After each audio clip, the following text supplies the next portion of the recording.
और अब हम रुख करेंगे मुंबई का, जहां पर लगातार ये बात हो रही है कि जो 12th क्लास के इम्तिहान हैं, 12वीं जमात के इम्तिहान हैं, उनके ताल्लुक से क्या कुछ अहम फैसला लिया जा सकता है। सीएम लगातार इस सिलसिले में अपनी मीटिंग्स का सिलसिला जारी रखे हुए हैं। चलिए सीधे रुख करेंगे मुंबई में मौजूद हमारे साथी प्रशांत पांडे का। प्रशांत, बेहद अहम इस मीटिंग को हम इसलिए कह सकते हैं क्योंकि थर्ड वेव की बात की जा रही है और थर्ड वेव में बच्चों के ऊपर सबसे ज्यादा कोरोना का असर देखने की लगातार बातें सामने आ रही हैं। इसी बात को मद्देनजर रखते हुए आज की ये मीटिंग बेहद अहम।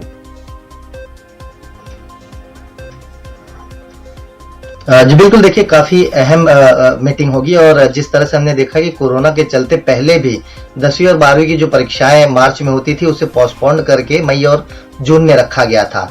क्या ये परीक्षाएं फिर से पोस्टपोन की जाएंगी या फिर रद्द की जाएंगी, इस तरह के जो फैसले हैं वो मुख्यमंत्री और जो शिक्षा मंत्री हैं उनके साथ बैठ करके फाइनल डिसीजन लिया जाएगा। कल आदित्य ठाकरे ने इस बात का जिक्र किया है।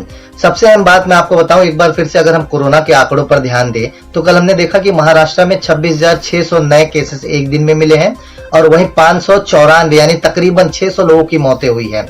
और मुंबई की बात की जाए तो यहाँ पर जो है 49 लोगों की 24 घंटों में मौतें हुई हैं और मृत्यु दर अगर देखा जाए तो तकरीबन 2% तक आ चुका है।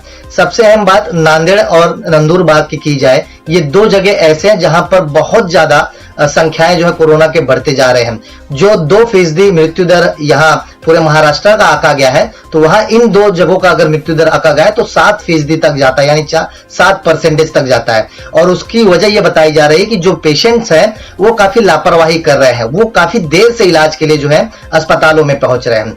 तीसरी अहम बात मैं आपको बता दूं, टीकाकरण, जो सबसे अहम बात रही है मुंबई और महाराष्ट्र के लिए। यहाँ पर वैक्सीनेशन के काफी शॉर्टेज थे। हमने पिछले दिनों देखा कि वैक्सीनेशन जो है रोक दिए गए थे।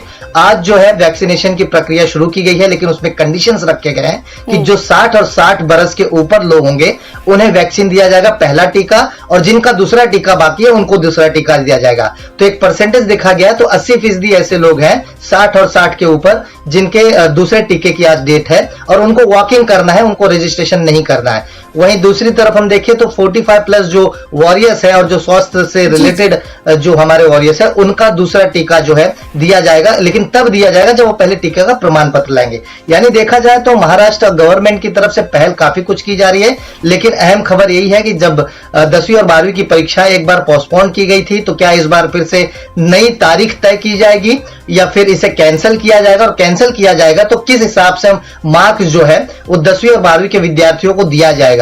ये सबसे अहम और सबसे बड़ा बहुत बहुत शुक्रिया अदा करना चाहेंगे। इस बेहद अहम मीटिंग पर लगातार नजर बनी हुई है।